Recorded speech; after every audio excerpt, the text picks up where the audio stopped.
Selamat malam.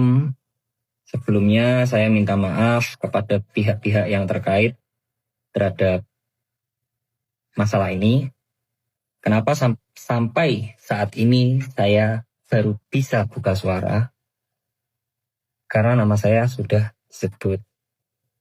Sebagai laki-laki, saya sudah bertanggung jawab. Maka setidaknya izinkanlah saya untuk menceritakan kronologi dan meluruskan beberapa hal. Awal mulanya ketika saya itu kenal Erika adalah melalui live TikTok. Saya live TikTok, Erika give saya, kemudian kita lanjut DM-DM-an.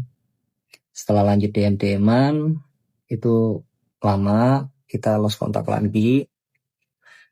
Tidak ada kontak sama sekali sampai di bulan November kemarin,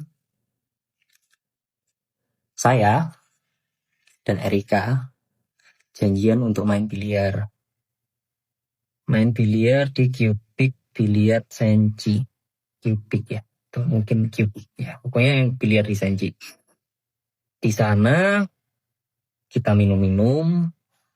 Teman Erika ada yang datang juga minum. Selesai dari Cubic, kita lanjut karaokean. Di karaokean kita minum-minum. Pada saat itu sebenarnya saya sudah merasa mabuk karena saya sudah tidak pernah minum alkohol lagi. Dan sebenarnya saya tuh nggak doyan sama alkohol, saya udah berhenti minum. Ketika itu saya minum lagi. Jadi ya minum pasti mabuk banget. Dari sana lanjut lagi. Di sana tuh lanjut lagi ke Swill House kita minum-minum lagi. Ke Swill House, keluar dari Swill House lanjut lagi ke Su minum-minum lagi sampai dari private room minum-minum lagi karena aku udah mabuk banget. Kita diajak pulanglah ke kediaman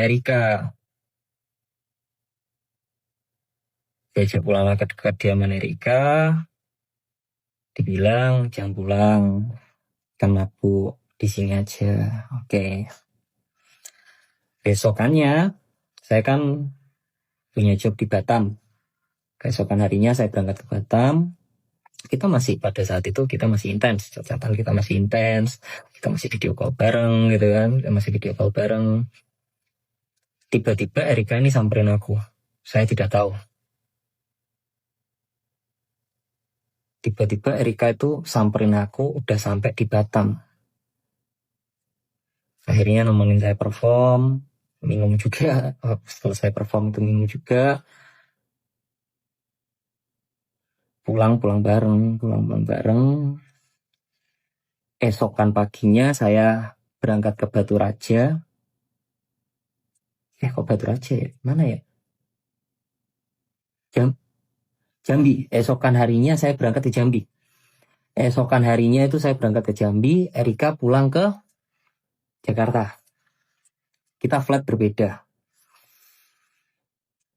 Tapi beberapa hari itu, setelah itu kita masih intens chat-chatan, intens video call, hingga Erika ini saya rasa agak aneh. Agak anehnya kenapa tiba-tiba cuek. Yang awalnya udah makan apa ini, tiba-tiba cuek. Saya coba tanya kenapa, gak apa-apa. Oke, saya diam. Saya coba chat lagi, lama-lama gak ada jawaban. Saya chat sampai bener-bener gak ada jawaban.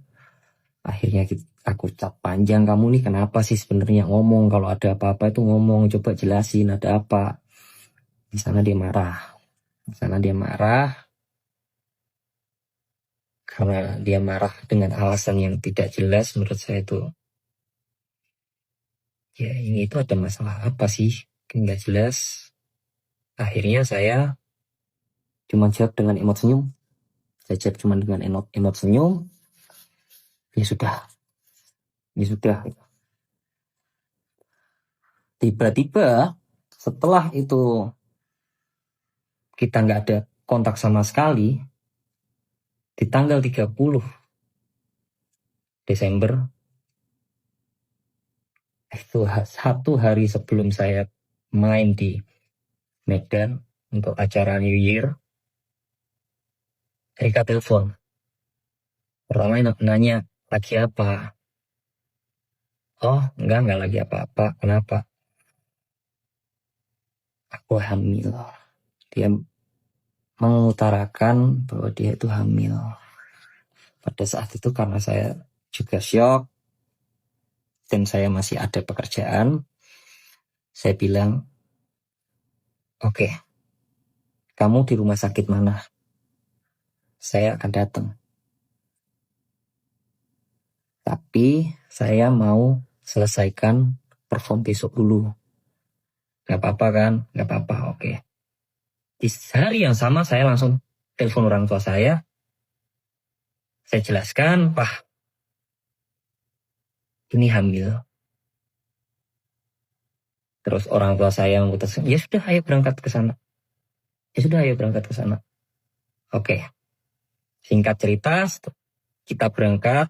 Saya dengan orang tua saya berangkat ke sana.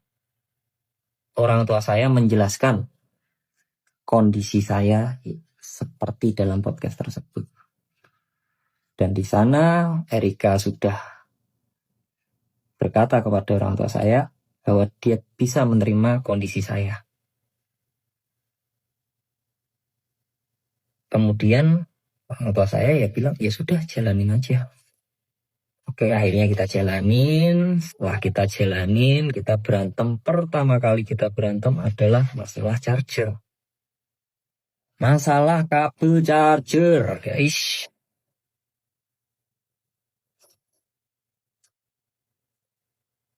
Jadi pada saat itu kabel charger, saya kan nggak ada. Dia itu pinjemin kabel chargernya dia. Karena kan itu kan aku kan berangkat keluar kota. Nah, setelah selesai perform, saya buru-buru pulang. Terlebih dahulu pulang untuk temani Erika.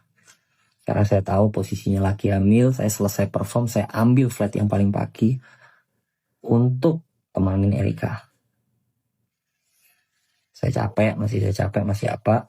Saya temanin Erika udah nanya, kabel charger gimana? Saya juga belum istirahat kan posisi saat itu kan. Saya pokoknya fokus temenin dia aja. Fokus temenin dia deh. Kabel charger gimana? Ada kok. Aku jawab gitu, ada kok. Kasih tahu asisten kamu ya. Suruh cari itu kabel charger. Bilang, Erika marah. Pada saat itu saya juga tersulut emosi. Saya bilang, ini apa-apaan? Cuman masalah kabel charger aja marah.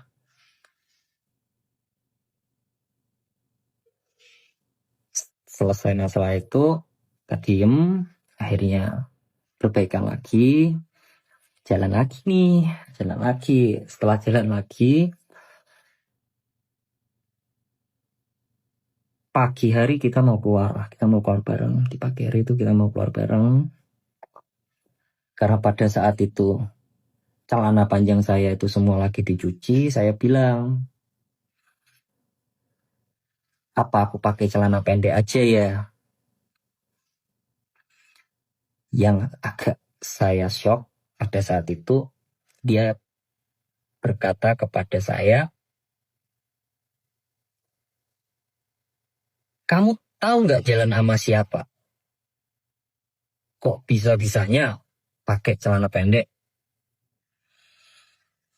Jujur, pada saat itu saya sangat terpukul gitu kan, tapi saya berusaha positive thinking, oh mungkin karena ini hormon ibu hamil. Saya diam, saya keluar dari kamar, saya ngerokok, saya mencoba tenangin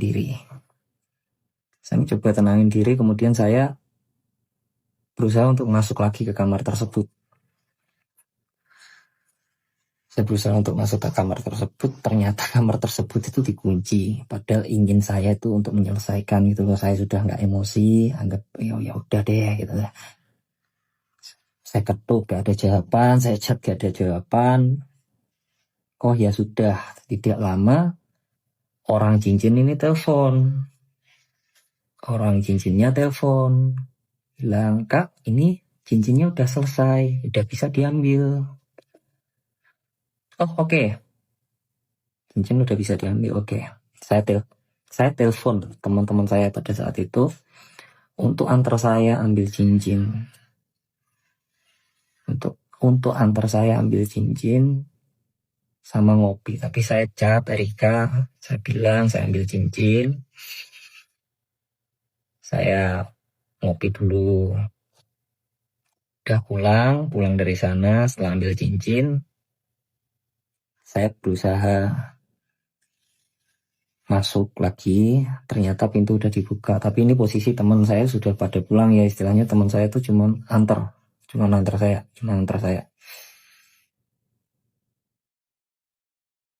Saya masuk ke kamar, niatan saya itu untuk bikin mood dia seneng dulu itu. Ini loh cincin udah jadi. Saya coba tunjukin gitu, cuman reaksinya tidak seperti yang saya kira. Dia bikin kata-kata,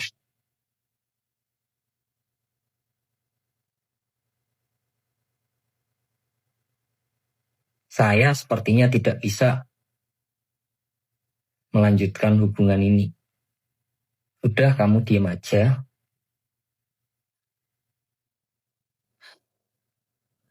Biarkan saya yang bertanggung jawab. Kalau bisa,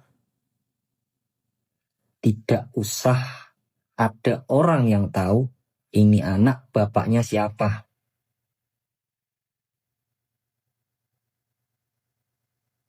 Saya mau apa lagi gitu kan. Oh ya sudah, karena saya sudah mendapatkan kata-kata tersebut, saya ngomong sih pada saat itu. Saya ngomong, "Nggak marah toh?" "Nggak marah toh?" Dia bilang enggak. Oh ya udah, saya beres-beres itu jam 2 pagi. Antara jam 2 pagi pokoknya itu udah subuh aja deh.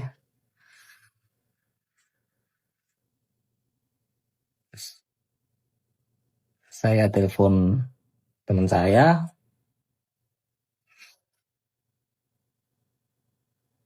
Saya telepon teman saya untuk jemput. Saya beres-beres barang. Saya pulang ke rumah saya. Di saat itu juga saya langsung telepon orang tua saya kabarin, "Pah, Mah, ini dia bilang gak mau melanjutkan. Dia tadi bilang aku suruh diam. Kalau bisa anaknya gak usah tahu bapaknya siapa." "Ya sudah kok, papa mamaku bilang gitu. Ya sudah kok, yang penting kamu sudah bertanggung jawab." Oke. Dari sana ya sudah, saya tidak pernah cat-catan lagi, tidak pernah tanya kabar pun juga tidak pernah, karena saya menghargai kata-kata dia pada saat itu. Sampai singkat cerita tiba-tiba nongol di podcast. Ini rame banget ketika orang-orang itu mengarah ke saya. Di hari yang sama itu saya sudah coba untuk chat Erika, "Boleh telepon nggak? Saya mau klarifikasi." Tapi ini aku cukup klarifikasi ke kamu, nggak perlu klarifikasi ke sosmed. Aku tanya lagi, bisa telepon nggak? Hingga saat ini itu tidak ada jawaban. Kemudian untuk masalah pengancaman, saya sebenarnya tidak tahu menahu tentang grup 19 orang tersebut. Cuman apabila ada kata-kata saya yang menyakiti hati saudara, menyinggung saudara, maupun menyakiti saudara, Saya minta maaf sebesar-besarnya, dengan rendah hatinya saya minta maaf sebesar-besarnya karena saya juga mendapatkan ancaman. Saya mungkin juga sedang emosi, saya kilaf, saya dapat dorongan dari luar. Sekali lagi saya mohon maaf sebesar-besarnya. Sekian klarifikasi saya minta maaf banget buat fans-fans saya minta maaf banget sudah mengecewakan sekali. Dan terima kasih selama ini sudah selalu support saya. Terima kasih buat orang-orang yang sudah support saya. Saya cuma ingin meluruskan hal-hal yang bisa diluruskan.